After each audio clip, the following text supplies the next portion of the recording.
பவித்ரா வணக்கம். மாரி செல்வராஜ் இயக்கத்தில் கடந்த மாதம் 23ஆம் தேதி வாழை என்ற திரைப்படம் வெளியானது. இந்த திரைப்படம் மக்கள் மத்தியில் மிகுந்த வரவேற்பை பெற்று வெற்றிகரமாக திரையரங்கில் ஓடிக்கொண்டிருக்கூடிய படமாக இந்த வாழை திரைப்படம் உள்ளது. பல்வேறு பிரபலங்கள் இந்த திரைப்படத்திற்கு நல்ல விமர்சனங்களை கொடுத்து வரக்கூடிய சூழ்நிலையில் இந்த திரைப்படம் தொடர்பாக தமிழக முதலமைச்சர் மு.க. ஸ்டாலின் ட்விட்டரில் ஒரு பதிவை போட்டிருக்கிறார். அந்த பதிவில் உண்மை சம்பவத்தின் அடிப்படையில் உழைக்கும் மக்களுடைய வாழ்வியலையும் அவர்களுடைய வழியையும் பேசும் வாழையை சான் பிரான்சிஸ்கோவில் கண்டேன் என்றும், இதை படைத்த படைப்பாளி இயக்குனர் மாரி செல்வராஜ் அவர்களுக்கு அன்பின் வாழ்த்துக்கள் என்று பதிவிட்டிருக்கிறார்.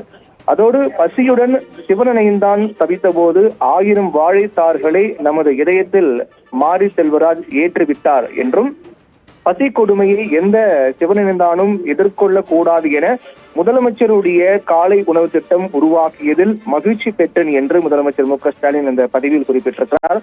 மேலும் காயங்கள் ஆறும் என்ற நம்பிக்கையுடன் மாற்றங்களை நோக்கி பயணத்தை தொடர்வோம் என்றும், தொடர்ந்து வெற்றி படங்களை எடுத்து வரக்கூடிய இயக்குனர் மாரி செல்வராஜ் அவர்களுக்கு மீண்டும் தன்னுடைய வாழ்த்துக்கள் என்று தமிழக முதலமைச்சர் மு.க. ஸ்டாலின் ட்விட்டரில் தெரிவித்திருக்கிறார்.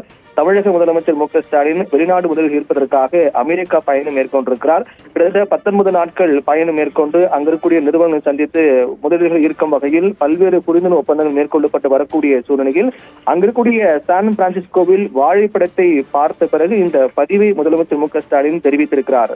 பவித்ரா.